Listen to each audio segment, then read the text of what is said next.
Yo guys, what is up?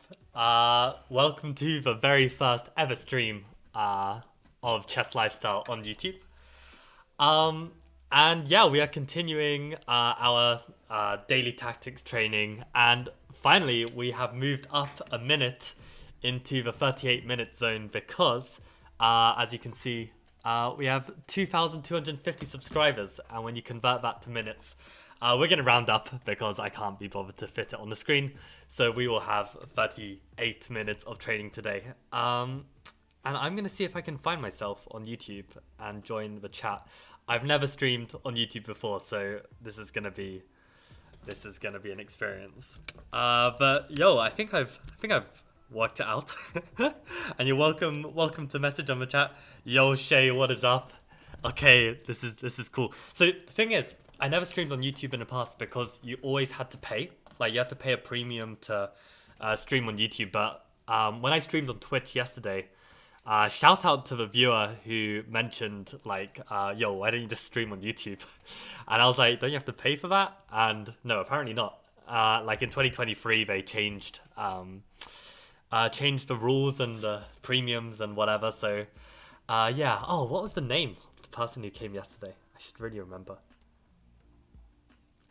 Hey, I was so focused on the chess, like I don't even remember the name. So that's where my head was at. But no, thank you for that suggestion. And I've added a bit of extra time. Yeah, 45 minutes. So I've got 8 minutes to have a quick ramble about something. And basically, I want to very quickly do a part two of the how to improve at chess calculation video, which I did I don't know, a few days ago. And if you guys have seen that video, basically I discussed like the method of calculation as given by Grandmaster Mikhail Krasenkov, who's a former 2700 player, might still be. But yeah, basically once you have that method understood, and you've tried it a bit in your games, the next thing you need to do, rather than go straight to just drilling exercises, which what Andras Toff was recommending, I think it's important to gain some skills in actually calculating. And I've got another like pet peeve, which I haven't mentioned on the channel, but have any of you heard of this series here, Grandmaster Preparation Calculation by Jakob Aagaard? It's a very famous book, and it's from a very famous series. And basically, lots of people who want to improve their calculation are like, yo, I'm going to get this book, I'm going to train it, and I'm going to become a beast, right? And that's the thing. This book is actually more of a workbook compared to, like, I don't know, some literary piece of work where you're learning how to calculate and improve your calculation. This is more like just like exercises to train. And what a lot of people don't understand is that before releasing this Grandmaster Preparation series, Aagaard actually had a series. Why have I got this twice? A series called Excelling at Chess, and he also has the exact same topics. So how the Grandmaster Preparation series has like calculation, positional play, attack and defense, yada yada. Excelling at Chess has the exact same. But the difference is that Excelling at Chess is actually a series on the actual theory behind calculation and the different advice that you need to excel at calculation. Whereas the Calculation Grandmaster Preparation is more of a workbook for titled players working towards Grandmaster. So it's just such a shame that this series got, marketed and advertised so much better than the Excelling at Chess series, which came out in the early 2000s when Jakob was still an international master. But when you actually want to improve a calculation, you really have to start here, and only once you've gone through this book, which also has a bunch of exercises to solve, then it's time to move on to the Grandmaster Preparation book. So that would be my advice, and just to show that I'm not chatting rubbish, here is the contents page of the Excelling at Chess calculation. And as you can see, all of these chapters are super useful when tackling this topic of calculation. And it's actually been quite a long time since I studied this book. I think maybe like probably 5 years ago now, something like that, 4 or 5 years ago. And it really, really helped me. I really was able to calculate well after reading this book. And I haven't read this Grandmaster Preparation calculation because I think it's a bit too high level for me. But I have done other Grandmaster Preparation books. I've done the Attack and Defense. Like I've done like maybe half of that. And I've also done half of like thinking inside the box, which is kind of a different book altogether. But the Attack and Defense book is structured very similar to this calculation book, where basically you have these different types of calculation exercises, and then you basically get given an introduction where there's like some model game of this topic, but not really instruction. And then you just have these exercises that are labeled 1 to 6, and then the solutions, right? So yeah, it's a well-written book and structured well, and it's like really great exercises, but yeah, don't think that you're gonna get too far trying to, just solo like grind this book without first getting the theory understood through excelling at chess, and also actually understanding the calculation method, which I mentioned in my last video. So yeah, hope that was useful, and I see that I'm approaching the 38-minute mark. How is the audio? How is the sound? Is everything is everything crisp and easy to hear? I mean, if so, then I guess we'll just get into the training. I'm sure I'll waste a few minutes here and there, so may as well get started. So I think for today, it's been a long last day. I think I'm just gonna do these chess neuron puzzles. I'm not affiliated with them in any way, so maybe I should reach out and try and earn some extra money. But yeah, let's just get into it. So for anyone who hasn't followed the previous streams, okay, good to hear, Alvin. Thanks for the comment. For anyone who hasn't joined the previous streams, basically Chess Neuron is a website that has 5 easy puzzles, 5 hard puzzles every day. Not all tactical, some positional, and you have to try and solve them. So I remembered this time. I will switch to I guess you guys will probably want to see me, so let's try this. Hopefully you guys can see the board. If not, I'll have to readjust things. I've noticed that I think by streaming on YouTube, the sizing of like the panels and everything is slightly different, but yeah, we'll work it out. Okay, so this is still an easy puzzle. they're not all completely easy. But yeah, white's turn to move and evaluate and solve the position.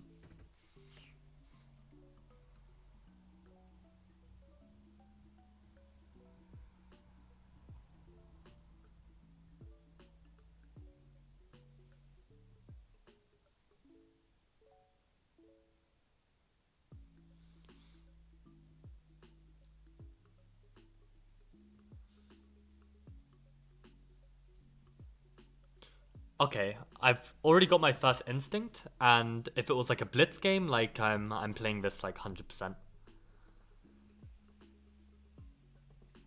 Yeah, it's actually quite a nice exercise if okay, if I've got the right idea, then I think it's a nice exercise.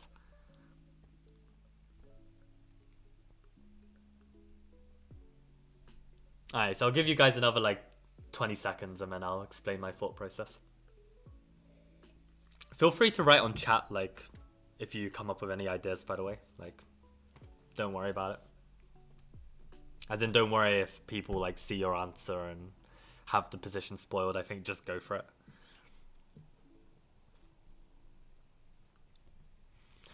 Okay, so when I saw this position, I realized that, okay, obviously there's going to be something to do with this queen, like, we're going to have to deal with that, but just to take a quick look at the position, okay, materials equal.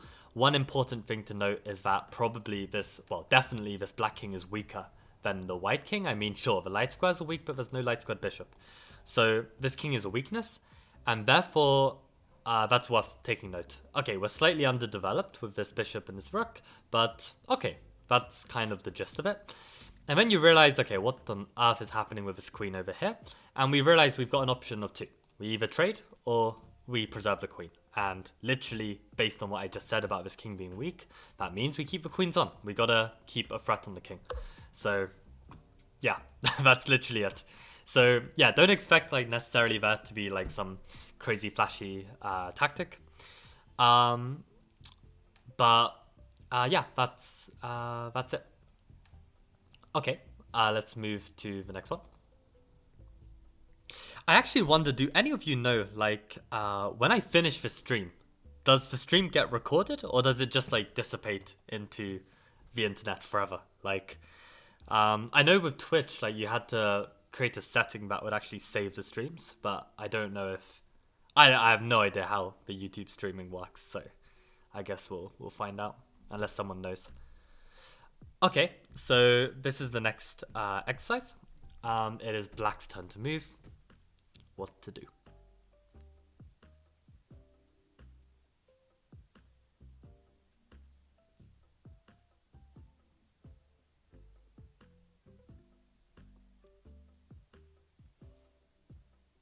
You should be persistent. Okay, cool.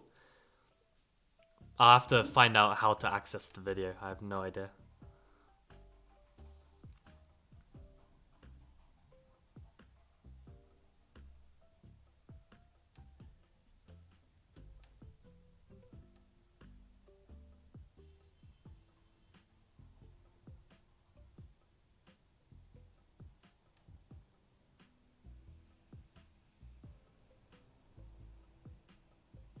Also, do any of you here watch Will Taylor Chess?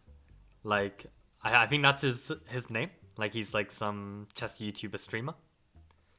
Because I've got a question to ask, but I'll only bother if someone here watches his videos.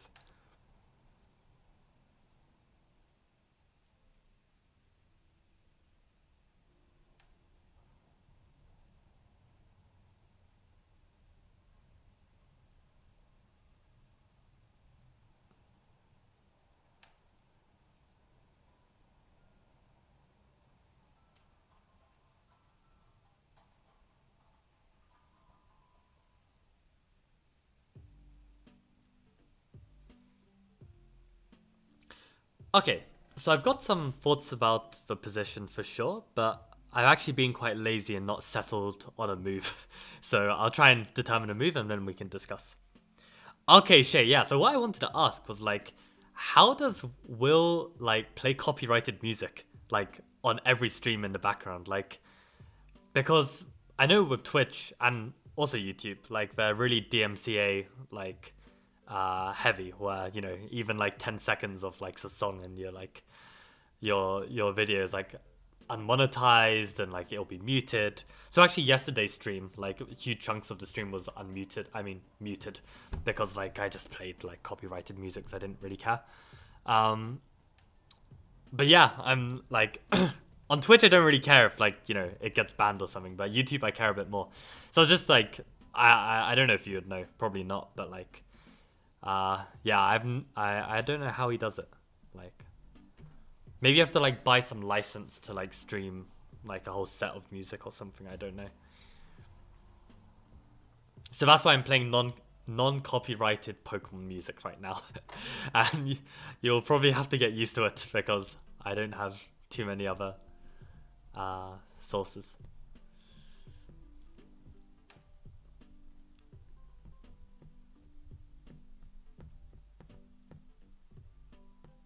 I feel like there's probably a way to get something out of this position, like something good for us, not just like equalizing. Because I see a few different moves that are probably fine, but again, being very lazy, being very very lazy. I'm literally not, because it's a bit of effort. I'm like not settling on a move.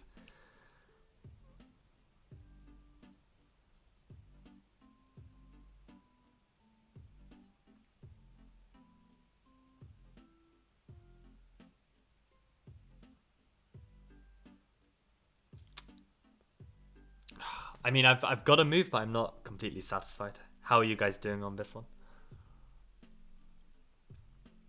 Yeah, that's my move, Alvin. But yeah, maybe you're more optimistic than I am about seizing the initiative, and I guess it makes sense, right? Okay, so let me explain. So okay, we're pawned down in terms of material.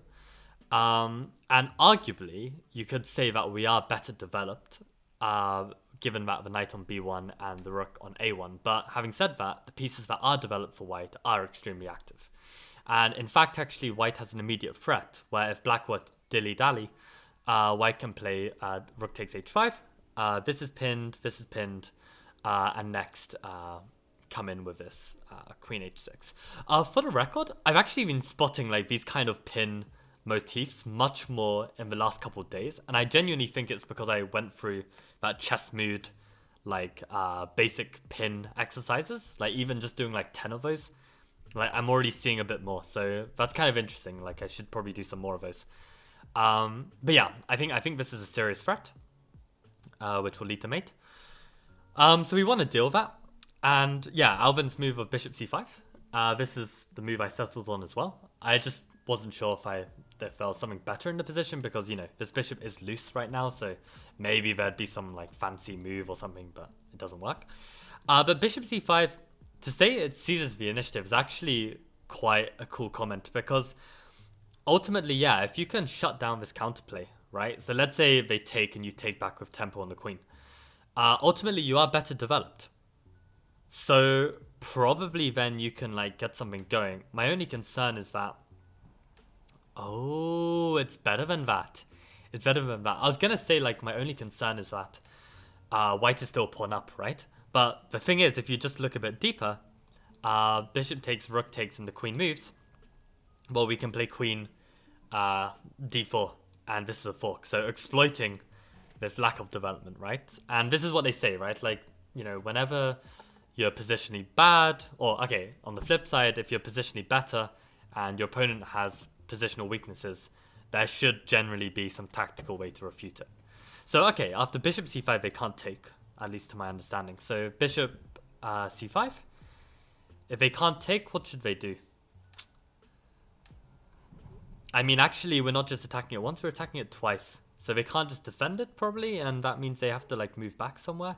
And again, we can take and then play queen d4. So actually, more than just seizing the initiative, I think it's just outright wins, unless I'm missing something. Bishop e3 should be the response. Nice, I missed this. This is nice. Exactly.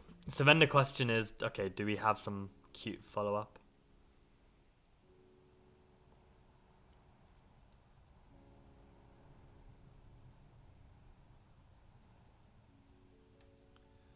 Maybe not, but then already you can say that this is a concession, right? For the opponent. Like, the fact that you've been able to improve your bishop, and they've had to weaken their bishop, also weakening this diagonal, yeah, for sure this has to be useful. So, pretty happy. Okay, so black's down a pawn, and their kingside is also under some pressure. White, on the other hand, hasn't completed their development. Nice. Bishop on d4 is quite strong. Nice. Yep, and bishop e3 main move. Perfect. Okay, and they just give capturing and playing like this. And even regaining the pawn. Very nice. Yeah, maybe it would have been worth to try and look a bit deeper, but probably no need. I mean, you'd get to this position and then think again. Like, should be fine. Yeah, exactly. There's probably multiple moves here that are holding the balance. Nice. Okay, next one. Okay, so black's turn to move. Okay, evaluate first, as always, and then try and find the right plan.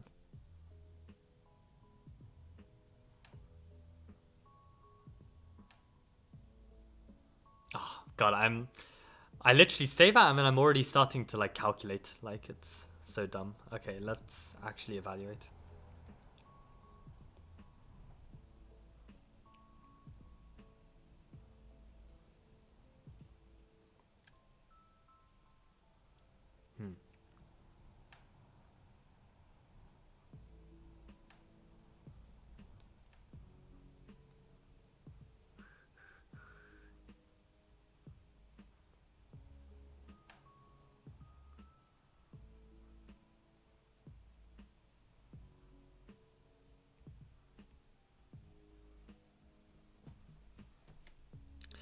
Hello, Joshua Pim.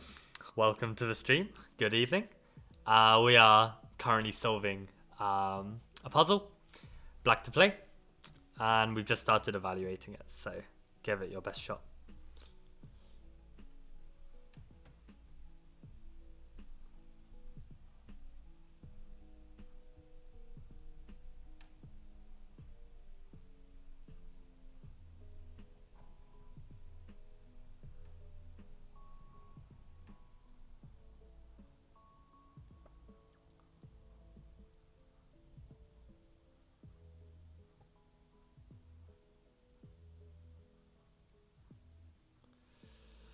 Oh god, this kind of position would be like my.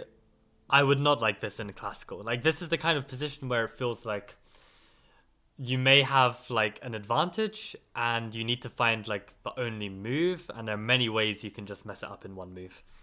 And that is a lot of pressure.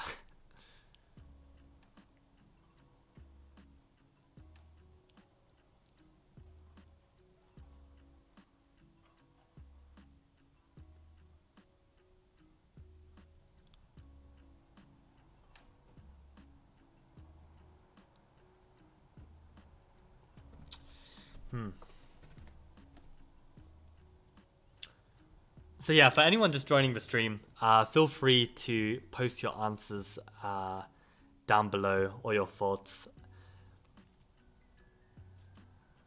I haven't decided yet whether it's better to just have everyone share opinions, or is it better to not write on chat so people can think longer. But hey, if people want to think, they can just ignore the chat, you know? So I think just go for it.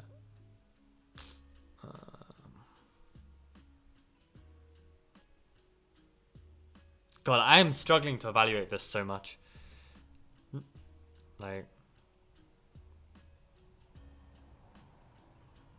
I mean, I think evaluation here is just like kind of pointless. I think it's okay. When I say evaluation, I mean like deciding like who's better. Like, I don't think it matters like who's better. It's more like just make sure you find the best move, because I mean, who's better really depends on like the concrete result of the best move. So just find the best move and go from there. I have a candidate move's probably wrong. B4 and knight d3 is surely tempting. Yeah, that was what like jumped out at me when I was trying to evaluate the position. But I think it's kind of risky, and it goes back to like what my video was saying, right? Like what Mikhail Krasnikov was saying. When you calculate, you want to have a goal with the calculation. If you just start looking randomly, okay, if it leads to mate, then okay, mate ends the game. But anything less than that, then you're like, okay, like what is the point of looking at these moves? Am I actually achieving anything with this? Let's say you win a pawn, right? With this b4 knight d3. What if you're a whole rook down? Then it doesn't matter, right? So you need to like properly understand the position and then start calculating. So what is our goal with this position? Are we trying to mate? Are we trying to keep the f pawn? Like, what is exactly our goal? I think that's a good place to start.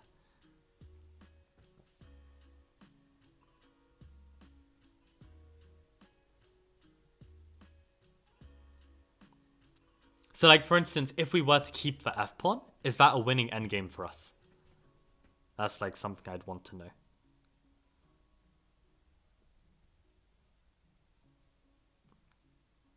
So like, for instance, with that in mind, a line that jumps out as me is like, oh, maybe we should play b4 check, but not with the idea to just throw in knight d3 check, which just looks a bit fancy and doesn't do too much, in my opinion. Let's play b4 check to make the king more passive on b2, and then just push f2. Like, is that a winning endgame? I mean, okay, let's say they take on e5, we take back with the pawn. I think our b pawn looks quite useful. But I don't know. I think like white could probably play c4 there.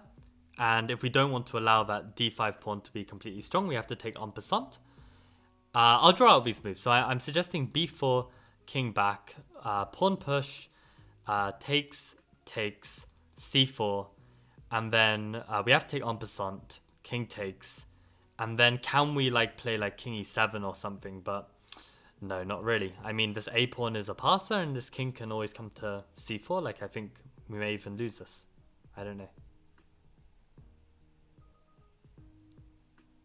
But again, I'm not so sure. Like, maybe this pawn is strong.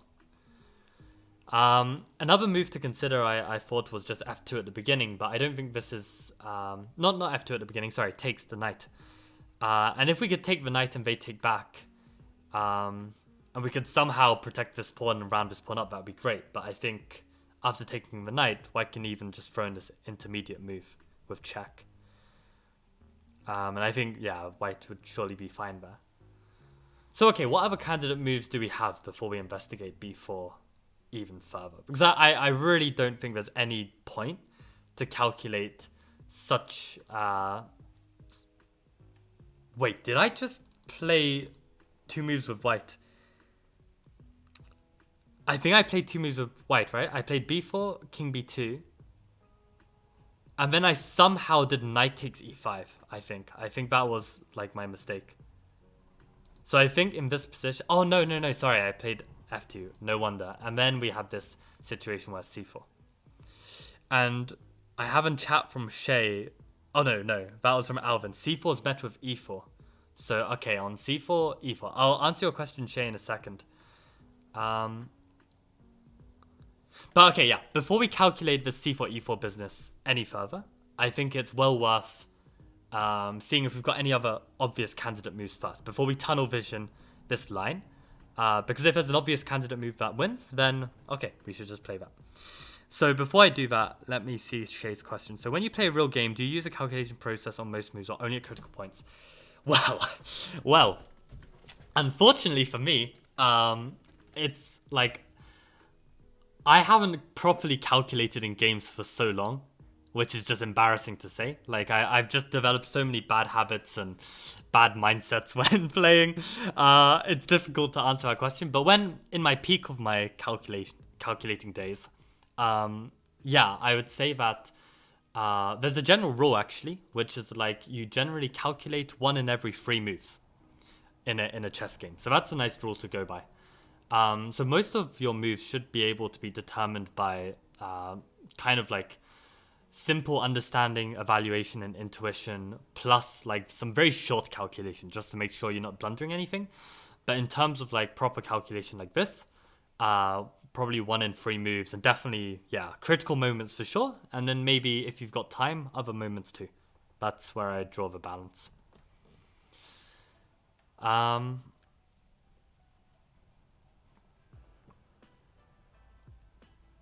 But yeah, honestly, it's weird, like, you know, like making that video about calculation, seeing Andres Toft's like description of what calculation training should be, it's kind of motivated me to play some classical and just like prove to myself that I can still calculate and play some good chess. Like, it's weird because it's like calculation requires a lot of effort, and when you make a mishap in calculation, it's actually brutal because you've put all this extra effort in, and then when you make a blunder, it like hurts even more. So I think like, yeah, that's why like, you know, Blitz and Rapid, it's kind of more relaxing because, you know, you're just playing a bit more on intuition and very simple calculation. But yeah, anyway, I'm distracting myself from actually training. So let's actually think again. So any other candidate moves, I've considered knight takes c6. I've considered b4. What about just pushing f2? I mean, pushing f2 makes no sense because like b4 and then f2 has to be an improvement. So I think I can rule that out without properly calculating it. Have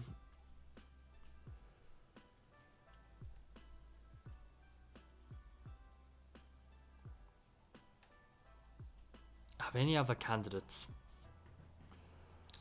Yeah, no king move like king f6 is going to be useful because there's the threat of knight takes e5, king takes e5, and takes on f3. So, okay, let's you know, nothing is jumping out as like some kind of decent way to play it other than this b4 idea. So let's try this b4, king, b2, f2 in order to save a pawn. And I'll just make a mental note. Is there any other way to save this pawn? I guess b4, king, b2, we could play rook h3. To hold this pawn. But for now, okay, let's consider this b4, king b2, f2. Like, why not put the pawn on the 7th? And then, okay, is knight takes e5 really forced? Or can white do something else? Okay, let's say white takes the knight. I mean, I think the knight on e5 is useful. Like it could play knight g4, knight e3. Whereas the knight on c6 is kind of like not doing too much, right? So let's imagine b4, king b2, knight takes e4, knight takes e5, d takes e5. And I still like this c4 move to strengthen the d5 pawn. Maybe it's not best. And yeah, let's see this e4 move, trying to push these pawns right up. So let's say the white king tries to get back in the action. So maybe king c2. But then white can play, black can play e3. And then white can play king d3. And it looks like white is in time. Like, the activity of the king should not be underestimated. So, but then, okay, after king d3, black can always play rook h3. Maybe white blockades the pawn with king e2. And unless I'm calculating something wrong here, I feel like white is doing okay there.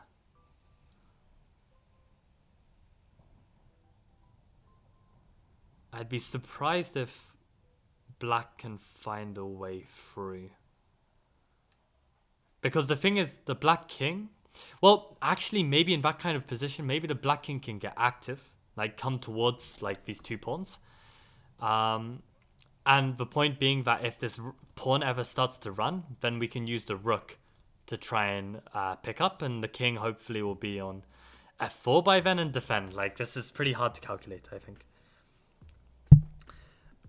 Wait. You think we study in the same high school? Yo, that's insane. What year are you in, Terrence? That's pretty cool. And how's the chess club? Because I actually heard from Mr. Eagle that the chess club has restarted. Thank God. Because the year I left, they turned it into a board game club, and that's just criminal. So yeah, that would be cool. Isn't rook g3, rook g1 a problem? What? Rook g3 and rook g1. Ah, okay, I think I follow. Are you saying... Wait.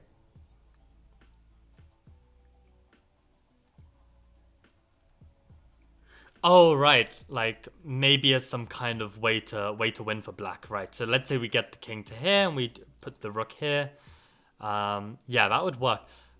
Maybe. Yeah. Would it? Because, okay, let's say we get all of that, right? Let's say we get our pawns to here. Let's say the white king is here. Let's say we've got our king here and we put the rook here. And these knights have traded and this pawn is protected, right? In that position, white doesn't have to take the rook. White can just sit. And let's say you take this rook and the king takes.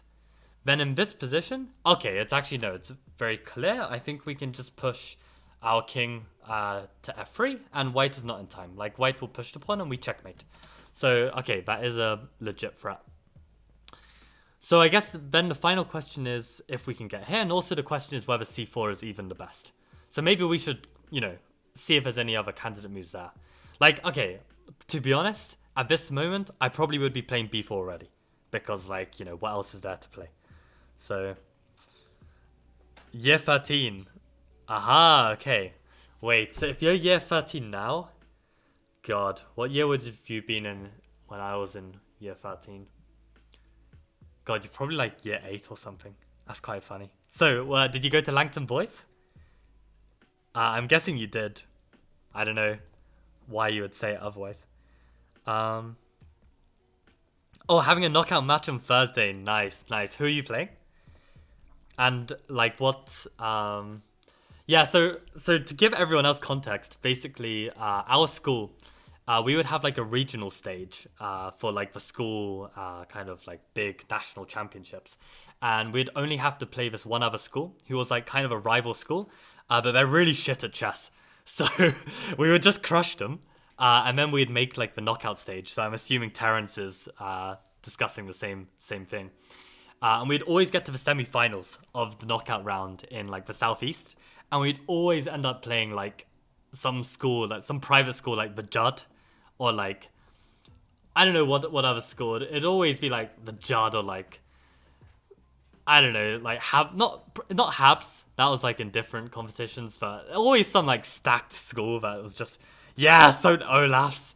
Yeah, terribly strong team, terribly strong team. And we'd always get knocked out at the semi, so we never made it past that stage. But one tournament we did get really far in. So there's actually, well, at the time when I was playing, there were two school tournaments. One was the one Terrence is talking about, and the other one was this other like national schools competition. And somehow we fluked getting into the finals. It was like kind of like one big qualifier, or like two big qualifiers, like South England and North England, and like we fluked getting into the finals, and it was like the top 12 schools in the country, and it was held at Imperial College, and it was hilarious because our average rating was probably like old ECF wise, it was probably around 100. I think it was like 103 ECF, which equivalent is like it's something like I don't know, like 1500 FIDE or something, 1600 FIDE. That was our average, and all the other teams were like 2000 ELO average, like minimum, and we didn't come last. We came 10th.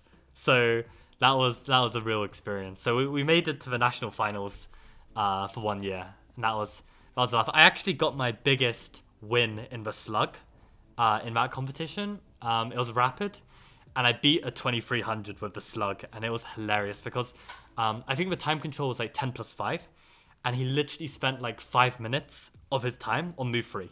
Like he was just completely done. And I almost won 2 games with the slug in that competition. I played James Morby, who some of you may have heard of. He's like an FM from Newcastle.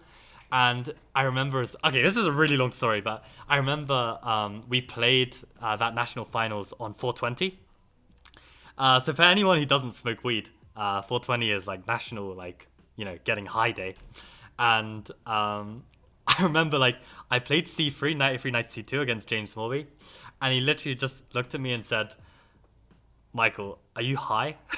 we didn't even know each other at that point, but that was nice. And I actually went a pawn up from the opening, and we ended up getting into like a queen and 4 pawns against queen and 3, and I was like pushing the queen, pushing the pawn, pushing my king. And I got into a mating net in the middle of the board, and it was so tragic. Because it probably would have topped my... Oh no, at the time I think James Morby was lower rated, maybe like 21, 2200, so it wouldn't have been my highest slug win. But it would have been nice. It would have been nice to say I beat James Morby with a slug. But yeah, those are the days. Those are the days. So I'm glad to hear, Terrence, you've reinstated the Langton Chess Club. Drew a CM in Eton, solid. Yeah, that's nice. Who's the highest rated actually in Langton? Are there any strong players? But yeah, okay. Let's do this calculation one last time. So B4, King B2. I think F2 is good. And is there any other form of counterplay? Probably A4 needs to be checked, right? Firstly they should take though, surely. Surely they should take. Or maybe they shouldn't, because, you know, as we saw, this pawn was actually very, very strong, right? So maybe in this position, they should just get on with playing A4. And if we were to take, how much of a problem is that? I guess in this position, we are, like, in the square, right? We're in the square of this pawn. So even a position like this... Oh, shit, actually, we're... I think we're actually losing that, right? Let's calculate that one more time. So I think we push, they push A4. So we probably have to take en passant, because if we don't, and we do this, I think we're actually losing this. Yeah, I think we actually lose this. Wow. Because in any other situation, like let's say these 2 pawns were shifted like a couple ranks back, and our king was like here. Like imagine that, a pawn here, and our king is here. Nothing else is on the board. You would be able to sit on this square, and you can't win any of the pawns, but you can stop the pawns. But as soon as the pawns get really far down the board, then you can't stop the pawns. Me. My over the board is so low. Yeah, that's... Okay, you're keeping the Langton tradition well. Like, I remember at the time, like, I was, like, rated 160. So I think that's, like, 1800 FIDE. And then, like, everyone else was, like, so low. Our board 4, and, like, nowadays he's, like, I don't know, 2200 online, I think, and he hasn't played too much. So at the time in school, he was probably like 21, 2200. He had an ECF of 40. ECF of 40. Let's actually convert this for the lols. Okay, let's have a look. ECF old to FIDE converter. Let's see like what ECF of 40 converts to. I'm actually curious. It's so low. Old grade to new grade, 40. Yeah, our board 4. Yeah, our board 4. Our board 4 playing in the national finals had an ECF of a FIDE of 1000. That's actually hilarious. Yeah, so those are the days. Those are the days. But yeah. So okay, we're see, this is my problem with calculation, right? I know how to calculate. I know the theory. You know, once upon a time, I studied excelling at chess. I could calculate so well, and now I'm so lazy. I'm just so distracted to actually do this. But okay, you know what? We know it's B4. We know it's B4. What are we even doing? So okay, let's find out what the GM says. So, no way, knight d3 is actually a good move. You've got to be kidding me. Okay, I even saw rook f2. I literally saw this line. But I just thought nothing of it. I was like, what good does that do? Do we want to like repeat? Like what is happening? Like what's the point? So okay, I'm not gonna look at the side of the screen for now. I'm just trying to understand this. So what have we actually achieved by playing this move? Let's say they just move, right? What have we like? I thought that we just block our pawn. Like what are we doing? So I guess there's some fancy follow up here.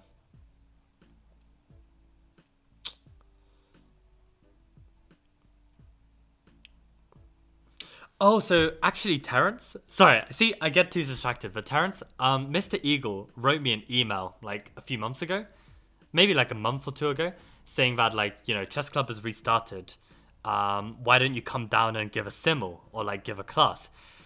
And you know, that's like a lot of effort to go back down to Canterbury, right? But I said, you know, what if we did like an old guns against newbies reunion, right? So we actually set up a match, like I don't know, it could be like a 7-board match, and you know the chess club used to be popping back in my day. So like we could actually, I don't know, I could get like the old Langtonians to play, and we could set up a match. But Mr. Eagle never replied to my message. So Terrence, if you like and you'd like to set up that match, we can try and set that up. I think we could maybe do something in Easter or something. I think it could be cool. But yeah, if you're interested, just message my Lichess and we can talk more.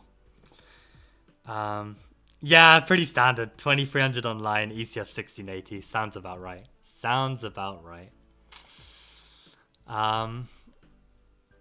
But yeah, okay. What's the point of this move? Yo, okay, so actually it's not a repetition, right? Because if the rook goes here and we block and they go back, now we can push the pawn, and now we're actually threatening rook g1, so there's probably not time to take this knight. That's really nice.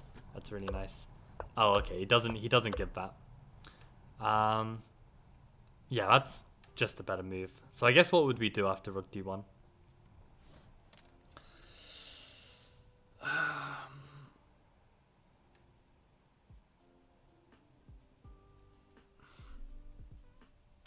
Yo, Will Newman.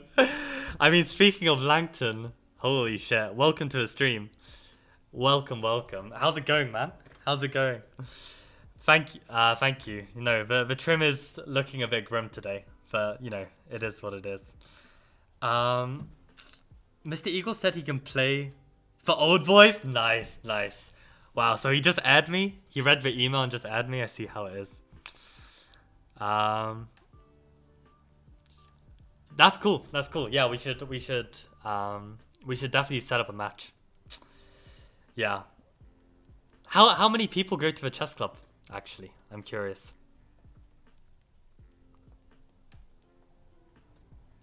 Man, so much went on about chess club. Like, 1,000 on chess. Nice. See, where were these gains back in the days of chess club? Like, could have been a team player, you know, skipping days of school with all the cool kids. Nah.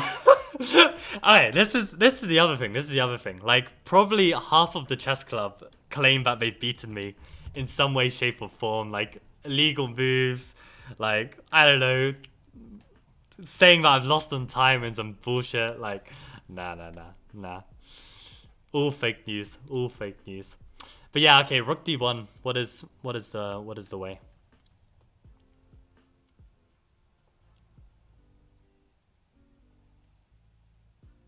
Also, yeah, don't forget that 1,000. Thank you for the follow. I don't even know how follows work. Or is it a subscriber? I don't know how YouTube. Hey, it's a YouTube sub. Nice. Okay, YouTube streaming is the way to go. But that means I need to actually stream some chess. So, okay. Rook d1. What is the point? What is the... I mean, like, what? How are we supposed to exploit this, right? So, our knight is in trouble. But okay, I can see how this is all useful. Like the fact that we've, caused our opponent to spend a tempi, we can probably reroute the knight to somewhere useful, and then make progress, right? Like I don't know, even something like this is like potential. Like white will need to spend a lot of tempi to like get something going, and definitely we should be taking on percent if they ever push a4. So this just looks fine. Yeah, just move the knight back, and yeah, this is enough. Okay, very, very nice. So that is all the easy puzzles done. We have a 1 minute left of training, but now we should definitely do a bit more because I've spent a lot of time reminiscing about chess club days. So we should do some more. Let's do some hard puzzles. Okay, so this is a position. For anyone joining the stream, these are not only tactical, they could be positional problems too.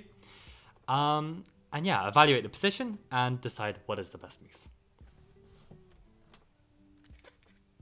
I should probably... Okay, let me get some like non-copyright music so I'm not getting wrecked. Game Chops Radio. I used to stream a bunch of shogi and I would use this. Yeah, anything by Game Chops is non-copyright. I know that. So, if anyone has any recommendations of good non-copyright music, I'm all ears. All ears.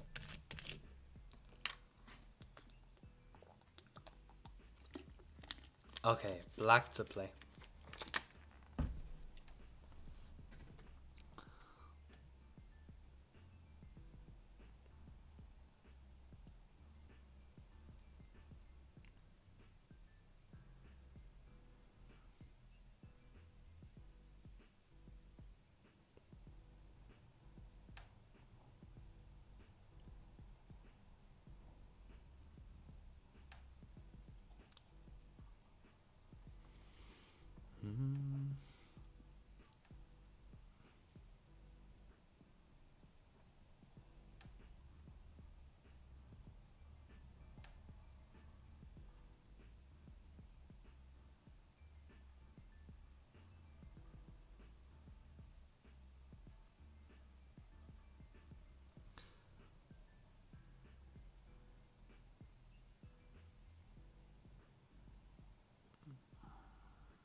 Okay, I can see why this is a little bit harder. So I've had some ideas and then I'm refuting my ideas. So that's what you guys should do as well. If you think you've got the answer, try like extra hard to refute them. And yeah, in that YouTube video I uploaded where I was doing these chess neuron puzzles and got them all wrong, yeah, like I was not refuting my ideas at all. So yeah, try and do that.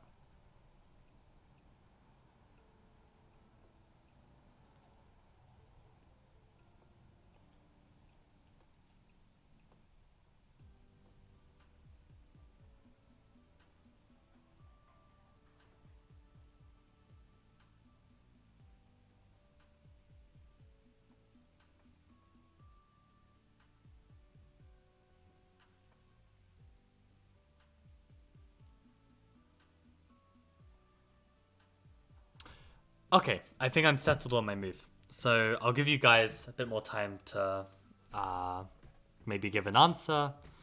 Yeah, also don't be shy. Just give an answer. Like, even if you're wrong, you're wrong. It doesn't matter. Like, it's better to just like put an answer down.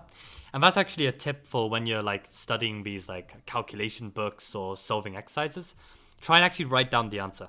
Because it's very easy to just say in your head, oh yeah, I've got like, I would do this move probably or something. And then you check the answers and you're like, oh, okay, I would have done that or whatever. Like, no, actually just like pen to paper, put down an answer, because it forces you to like come to a decision, which ultimately that's what chess is about, right? Coming to decisions about what move to play. So, I'll give you guys another 10 seconds to put down your move.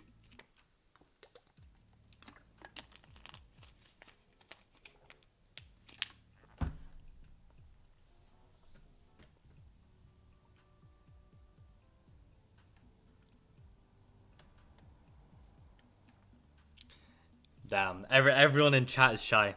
No one wants to suggest a move. Well, okay, I might be wrong. I might be wrong with my analysis, but I'll give it my go. So, okay, as always, we should evaluate the position. And the first thing to note, I think, is always with the kings. I like to start off with the kings even before material.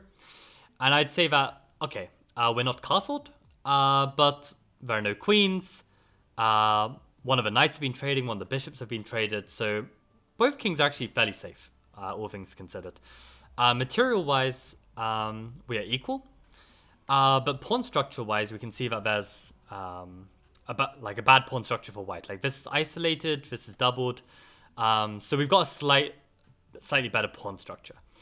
And when we consider the activity of the pieces, like this knight is doing bits, like attacking these pawns.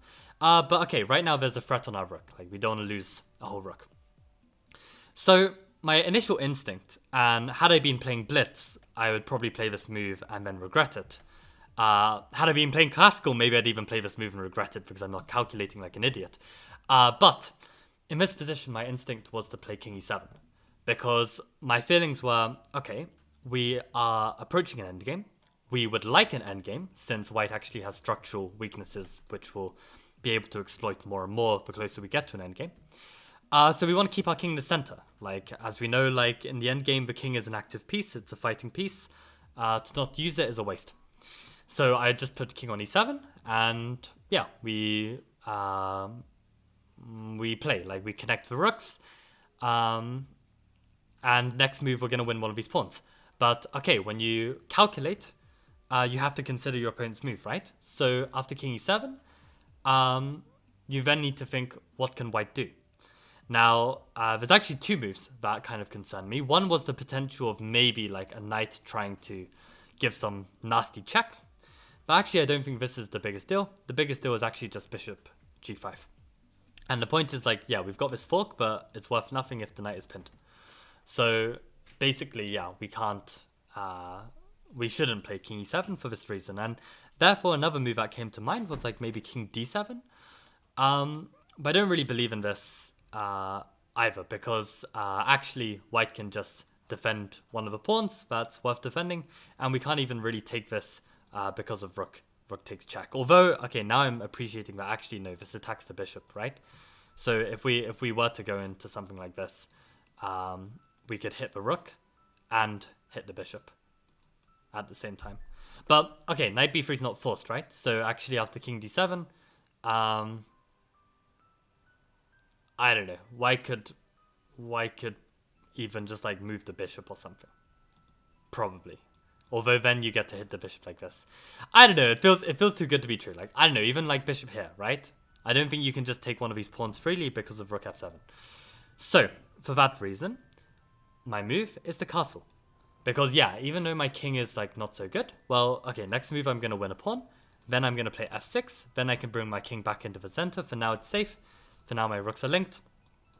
And I'm winning a pawn by force. So I think this is like the step-by-step process to get to this move. If it's the right answer. Maybe I've missed something completely, but this is what I play. Okay, we got it right.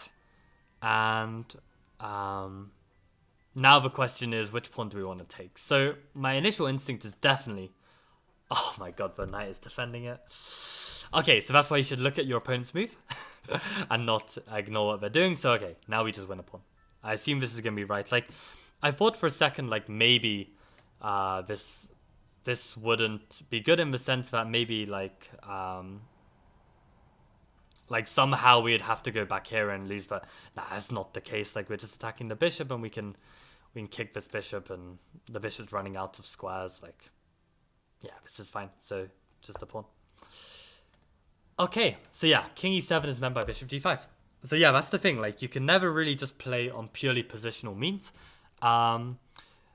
You need positional means to play good chess, but ultimately, if it's tactically flawed, that's going to matter more.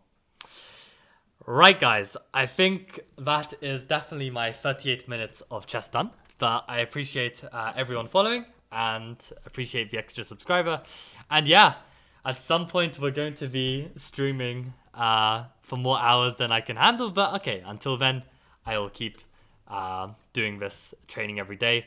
If anyone has any ideas of what kind of tactical training I can work on, because clearly I need to do a lot of work on it, yeah, let me know. But this was a fun chat, and I guess see you guys tomorrow or in next Chess Lifestyle video. Okay.